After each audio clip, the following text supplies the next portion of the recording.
Sadarbība Talsu un Kuldīgas Sarkanā krusta komitejām izveidojusies jau no 2002. gada. Savstarpēji pieredzes apmaiņa bijusi ne tikai darbības virzienos, bet abas arī vienoja viens ārvalstu sadarbības partners – Celles apgabals Vācijā.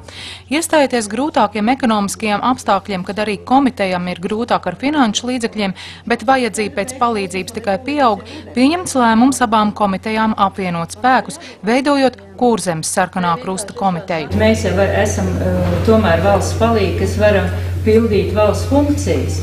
Un mums ir vajadzīgs šīs spēcīgās komitejas ar profesionāliem resursiem. Šobrīd tiek veidot jaunās biedrības struktūra, centralizēta grāmatvedība un citi ir apvienojušies saistīti jautājumi. Pēc apvienošanās paplašināsies darbības teritorija, aptverot Kuldīgas, Talsu, Skrundas un Alsungas novadus.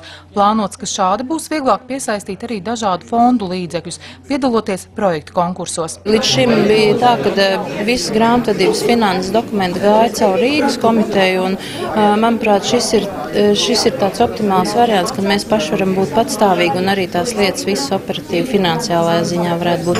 Ieguvēji pirmām kārtām būs sabiedrība, kopiena, uz ko mēs visu laiku strādājam. Ja? Latvijas Sarkanā krusta ģenerāla sekretārs Uldis Līkops atzina, ka šobrīd tā struktūra valstī ir pārāk sadrumstalot. Līdzīgas soli domā spērt arī citos reģionos. Kuldīga būs labs piemērs, kas notiek, ja apvienojās. Mēs redzam, ka ir gan starptautiskais Sarkanā krusta atbalsts, gan, protams, visu mūsu iespēju robežās atbalsts, un es domāju, ka šī tradīcija turpināsies arī citur.